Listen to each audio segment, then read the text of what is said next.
custo de vida, emprego e desemprego, cesta básica, tarifas públicas, salário mínimo. Agora, na Brasil Atual, a análise do DIEESE. E nós vamos fazer contato agora com um sociólogo que atua no sistema de acompanhamento de informações sindicais do DIEESE, Luiz Ribeiro. Bom dia, Luiz. Bom dia, Glauco. Luiz, o DIEESE divulgou uma nota técnica falando a respeito do crescimento da adoção da modalidade de home office, que ficou bem marcante aqui quando a gente fala das negociações coletivas. Em 2019, apenas 1,2% das negociações faziam menção a essa modalidade, enquanto em 2020 esse índice cresceu para 13,7%. O que essa nota mostra a respeito da introdução e da consolidação do home office no trabalho brasileiro e também essas cláusulas diziam respeito a que aspectos dessa modalidade, Luiz? Certo, Glauco. Então, essa pesquisa ela foi feita em cima dos instrumentos coletivos de trabalho de 2020, né, comparando com 2019. E o que a gente observou é que cresceu bastante o número de acordos e convenções que tratam desse assunto, né? Não necessariamente isso significa uma adoção efetiva, né? Ele não se reflete no número de trabalhadores que estão nessa modalidade de contratação ou de realização do trabalho. Mas ele indica assim, que o tema do home office ele virou uma questão importante para o movimento sindical e para a negociação coletiva, né? Ele foi incorporado nos acordos, né? E o nosso estudo mostra isso, né? Ele era quase, digamos assim, era muito pouco observado, né? Em 2019 e aí em 2020 já saltou para exatamente, né? 13,7%, né? Isso no contexto de uma pandemia. Então esse é um segundo ponto que o estudo aborda, né? Cresceu bastante, né? As categorias começaram a olhar para essa questão do home office, mas dentro de uma conjuntura de uma pandemia. Não sabemos ainda o quanto o crescimento do número de acordos que tratam do assunto vão permanecer depois de superada a crise da pandemia, mas já é um indicador. E interessante, né, porque as cláusulas abordam vários aspectos que devem, acho que, entrar na pauta, nas pautas definitivas das categorias, né, relacionadas a essa modalidade de trabalho. Por exemplo, a questão da jornada, a questão dos equipamentos, né, como que fica o fornecimento de equipamento, como fica a infraestrutura, e também a questão dos auxílios e benefícios que estavam relacionados ao trabalho realizado na empresa, agora como que fica quando o trabalhador ele exerce essa atividade na própria casa, né?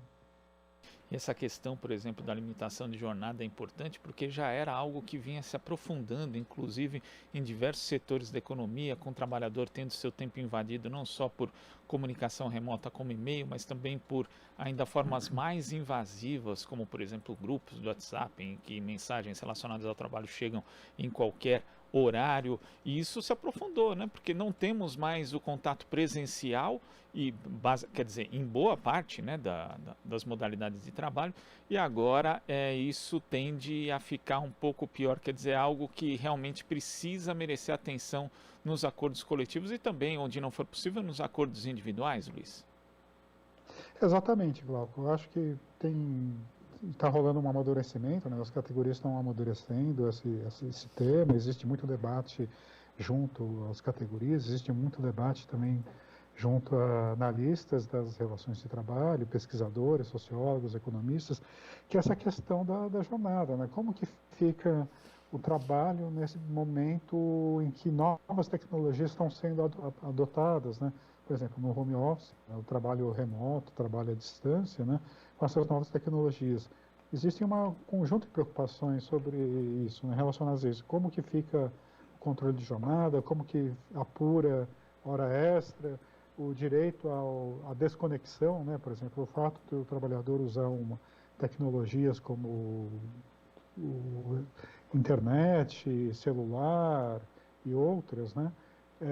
Como que direito ele tem como regulamentar o horário do trabalho, o horário que ele vai utilizar para exercer atividades e o direito ao lazer, o direito ao descanso, né? Então tem um conjunto de temas relacionados a isso e que envolve também outras questões como a saúde e segurança do trabalhador, né? O desgaste pelo trabalho, a questão do desgaste, a questão do burnout, né, que se chama, né, quando o trabalhador ele acaba exercendo uma atividade, ele tem muita pressão sobre si e exerce atividades em jornadas além daquelas que deveriam ser, aquelas que são regulamentadas como oficiais, né, e que trazem prejuízos à saúde do trabalhador.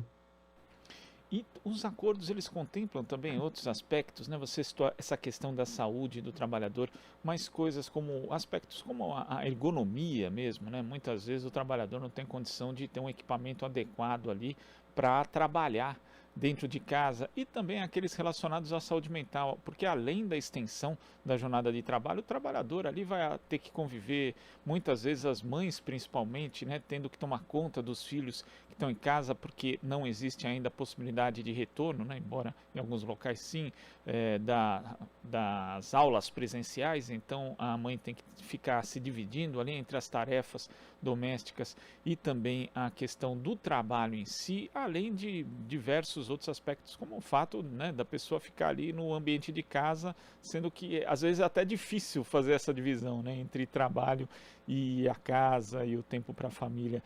Esses acordos contemplaram esses aspectos, Luiz, ou ainda falta evoluir nesse sentido? Olha, é muito bem lembrado, você apontou coisas importantes, né? Principalmente, por exemplo, a questões de gênero, e aí o trabalho da mulher, você já havia essa preocupação com a questão da dupla, tripla jornada, agora com a confusão entre o espaço do trabalho e o espaço doméstico, isso pode piorar, né? Talvez tenha alguma certa regressão em algumas conquistas que já foram obtidas com muita luta, com muito esforço, mas merece muita atenção. Os acordos, eles estão começando a abordar esses temas, né? Por exemplo, a questão da ergonomia, ela vai aparecer quando o sindicato negocia o fornecimento de equipamentos, né? E quando tira digamos assim, tira das costas do trabalhador ou da trabalhadora, né? Eu estou sempre me referindo aos dois, né? Quando uso o gênero neutro, né?